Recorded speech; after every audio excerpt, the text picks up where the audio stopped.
तो ये क्वेश्चन करते हैं वैल्यू ऑफ थीटा, है ना, थीटा 0 से π/3 के बीच में है, फॉर विच ये डिटर्मिनेंट की वैल्यू जो है वो 0 हो जाए। ठीक है, तो इस डिटर्मिनेंट को सिंप्लीफाई करते हैं।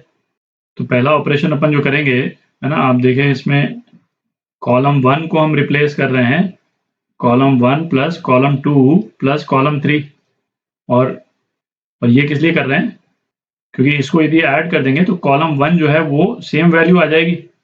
ठीक है, मैं यहीं पे लिख रहा हूँ, क्योंकि फिर उसको, है ना, जो सेम वैल्यू आएगी उसको अपन कॉमन भी ले लेंगे। तो सेम वैल्यू जो है वो क्या आ जाएगी, 1 plus cos square theta plus sine square theta plus 4 cos 6 theta, है ना, ये आ जाएगी। तो और ये कितना हो जाएगा, 2 प्लस 4 कॉस 6 थीटा। ठीक है, तो यहाँ पे डिटर्मिनेंट में लिख रहा हूँ, है ना, उसमें इसको कॉमन ले लेंगे तो फर्स्ट कॉलम जो है वो 1 1 1 आ जाएगा। तो ये डिटर्मिनेंट जो है वो क्या हो जाएगा, 2 1 प्लस ट्वाइस कॉस 6 थीटा, और ये डिटर्मिनेंट जो है सिंप्लीफाई होके क्या आ गया, 1 1 1 sine square theta 4 cos 6 theta 1 plus sine square theta 4 cos 6 theta sine square theta और 1 प्लस 4 कॉस 6 थीटा। ठीक है, अच्छा, अब ये जो है वो 0 के बराबर दे रखा है, तो थीटा की एक वैल्यू तो हमको यहाँ से भी आ जाएगी। ठीक है, 1 प्लस 2 कॉस 6 थीटा, ये 0 के बराबर। अच्छा, अब ये जो डिटर्मिनेंट की जो टर्म है, हो सकता है इसमें भी थीटा आए।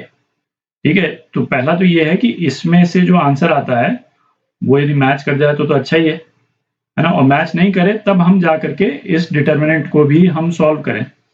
ठीक है, तो ये कितना हो जाएगा, cos 6 theta is equal to -1/2।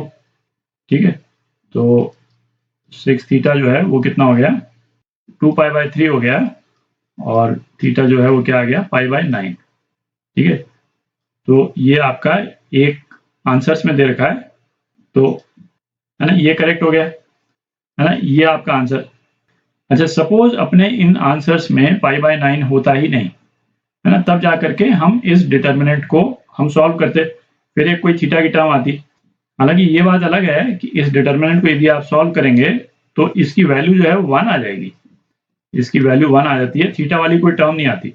आप बेसिकली ये जो दो वंस जो हैं, है ना, इनको आप 0 में कन्वर्ट कर लें, ये ऑपरेशंस कर लें, R1 माइनस R2 कर लें, R1 को रिप्लेस कर दें R1 माइनस R2 से, और R2 को रिप्लेस कर दें R2 माइनस R3 से। ठीक है, तो यहाँ पे दो 0 आ जाएंगे, तो ये जो लास्ट वाली जो टर्म है, ये 1 वाली जो टर्म, इसको लेकर के आप डिटर्मिनेंट को खोलेंगे तो केवल 1 आ जाता है। तो डिटर्मिनेंट में वैसे भी थीटा वाली कोई टर्म है ही नहीं, तो यही आंसर है। बट, है ना, मैं उस केस के लिए बोल रहा हूँ, जस्ट इन केस कि यदि ये वाला सॉल्यूशन आपको सॉल्यूशंस में ना दिखे तब जाकर के आप डिटर्मिनेंट खोलें, अदरवाइज जरूरत ही नहीं है। तो ये आपका आंसर। तो ये क्वेश्चन करते हैं, Δ1 और Δ2 जो है वो दो डिटर्मिनेंट्स दे रखे, x is not equal to 0 और अल्फा जो है वो 0 से π/2 के बीच में है। इनमें से कौन सा रिलेशन होल्ड करेगा देखना है। तो Δ1 जो है वो अपने को क्या दे रखा है, x sine alpha cos alpha minus sine alpha minus x 1 cos alpha 1 x। ठीक, अच्छा, अब इस डिटर्मिनेंट को देखें, है ना, इसको देखने से ऐसा लगता नहीं कि इसको, है ना, रो और कॉलम ऑपरेशन से हम बहुत ज़्यादा सिंप्लीफाई कर सकते हैं, और मतलब डिटर्मिनेंट एज इट इज़ भी बहुत ज़्यादा कॉम्प्लेक्स तो है नहीं। तो ऐसी सिचुएशन हो तो उसको सिंप्लीफाई करने में जितना टाइम जाएगा उससे तो बेटर रहेगा कि हम डिटर्मिनेंट को ही खोल करके निकाल लें। ठीक है, तो इसको लॉन्ग फॉर्म से खोल ही लेते हैं। क्या हो जाएगा, x minus x square minus 1 minus sine alpha minus x sine alpha minus cos alpha और plus cos alpha into minus sine alpha plus x cos alpha. ठीक, तो ये कितना हो जाएगा, minus x cube minus x.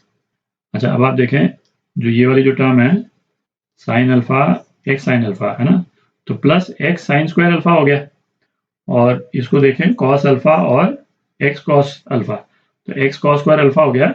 तो ये क्या हो जाएगा, minus x sine square alpha plus cos square alpha, है ना, ब्रैकेट में।